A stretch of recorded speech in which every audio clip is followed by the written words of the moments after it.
کیا ہوا ہے پچھلے 15 سال میں کسی کو موت کی سزا نہیں دی گئی، تو عملاً معطل کیا گیا ہے۔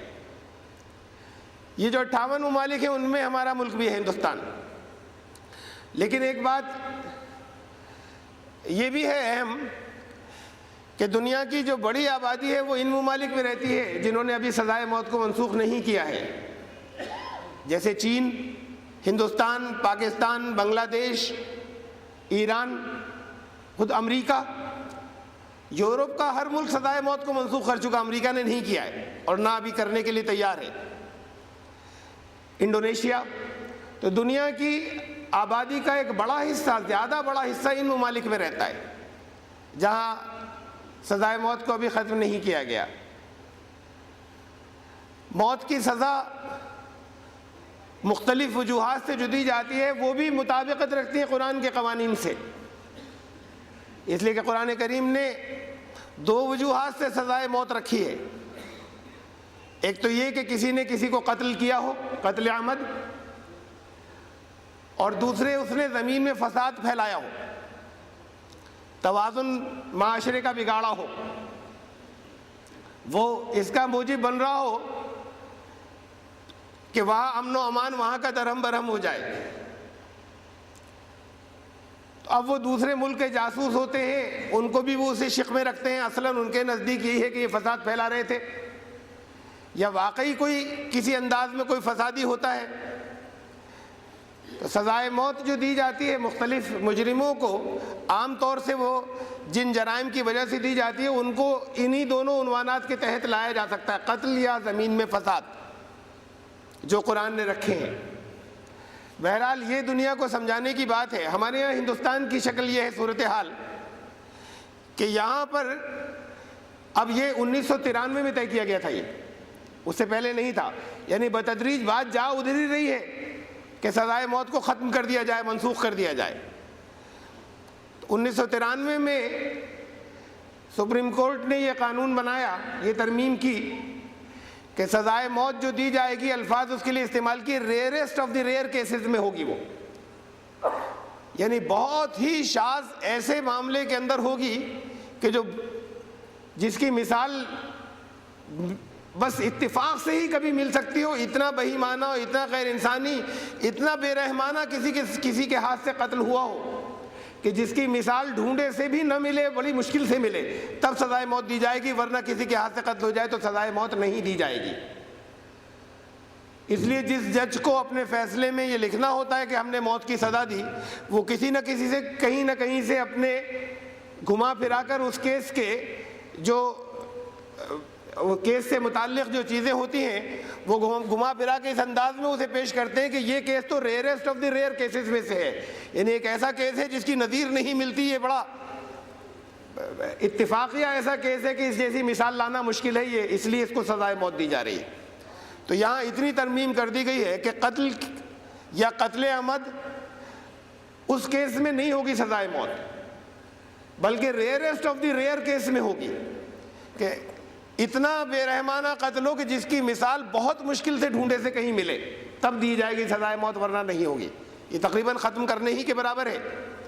سن 2008 میں ہندوستان میں کسی کو سزائے موت نہیں دی گئی، پچھلے سال تقریباً 2300 سے کچھ زیادہ کیسوں کے اندر دنیا میں مختلف ممالک میں سزائے موت دی گئی، جس میں سب سے آگے چین ہے، پھر اور دوسرے بہت سے ممالک ہیں، ایران، پاکستان، امریکہ بھی ہے، ہندوستان میں کسی کو نہیں دی گئی۔ بہرحال یہ تو کچھ اس سے یہاں کے حالات سے متعلق کچھ اعداد و شمار تھے جو میں نے آپ کے سامنے رکھے، اور یہ اس لیے رکھے کہ دوسرے قوانین کی حد تک تو دنیا اس طرف بڑھ رہی ہے جو قرآن سے مطابقت رکھتے ہیں، خود بخود بڑھ رہی ہے، لیکن اس معاملے میں اس قانون کو، سزائے موت کے قانون کو، وہ بے رحمانہ اور غیر انسانی قانون مانتے ہیں۔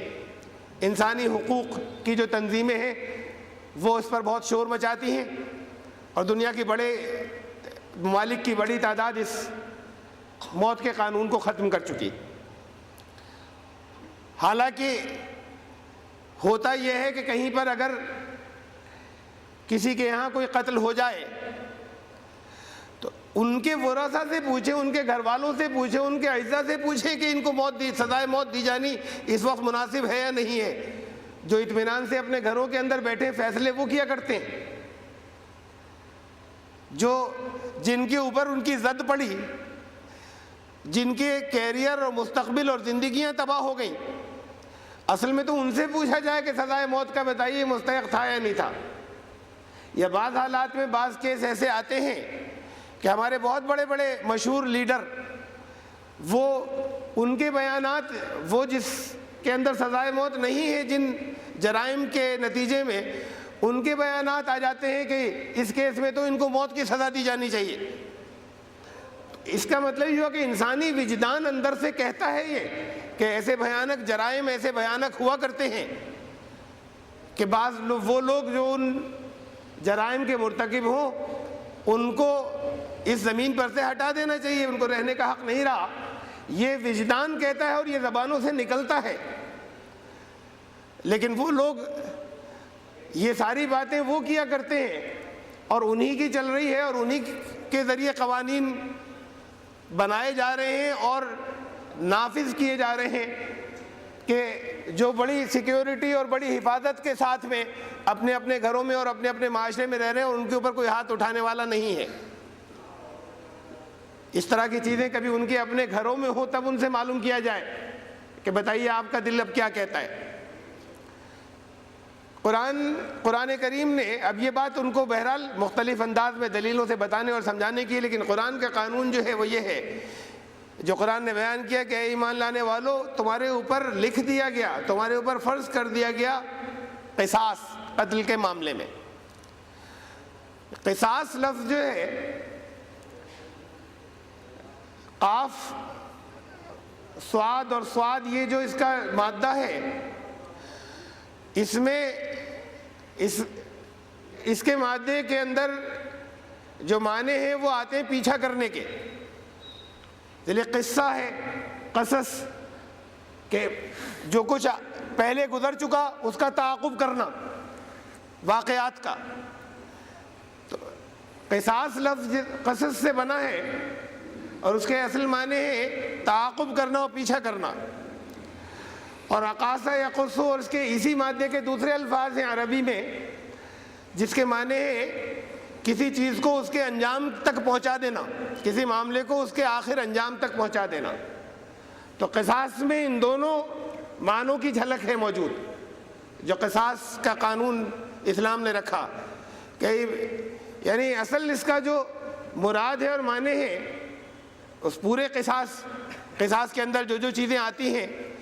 کہ مجرمین کا تعاقب کیا جائے اور آخر انجام تک معاملے کو پہنچا دیا جائے، ان کا پیچھا کیا جائے، چھوڑ نہ دیا جائے۔ اور جب یہ کہا جمع کے صیغے کے ساتھ میں کہ تم سب کر کتب علیکم القصاص، تو اس کا مطلب یہ ہے کہ یہ پورے معاشرے کی ذمہ داری، سب کی ذمہ داری ہے کہ اگر کوئی مجرم ہے، ایسا مجرم جس سے پورے معاشرے کو خطرہ ہے یا کسی نے کسی کی جان لی ہے، تو یہ سب کی ذمہ داری ہے کہ اس کا پیچھا کیا جائے۔ یہ خالی صرف اس کے گھر والوں کا کام نہیں ہے جس کے گھر کسی کا قتل ہو گیا، بلکہ یہ ذمہ داری پورے معاشرے کی ہے کہ اس کا تعاقب ہو، پیچھا ہو اور اس کو اس کی آخری سزا مل جائے،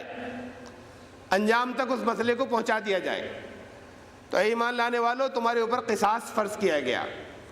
انسانی جان کو اللہ نے محترم ٹھہرایا ہے، فرمایا وَلَقَدْ كَرَّمْنَا بَنِي آدم، اللہ رب العزت نے فرمایا ہم نے بنی آدم کا اکرام کیا،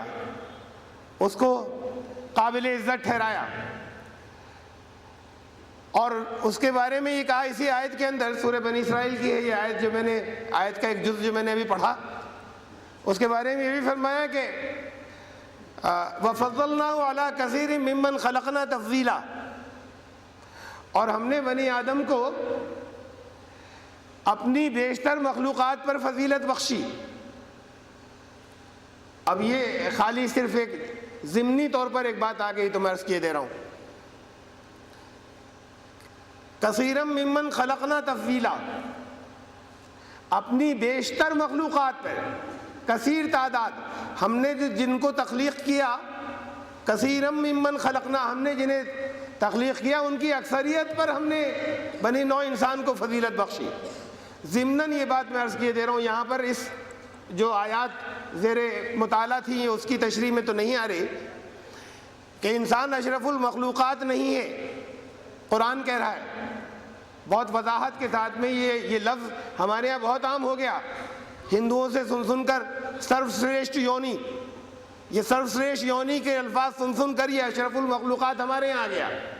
یہ اشرف المخلوقات نہ قرآن سے نہ صرف یہ کہ ثابت نہیں ہے، قرآن کے خلاف ہے،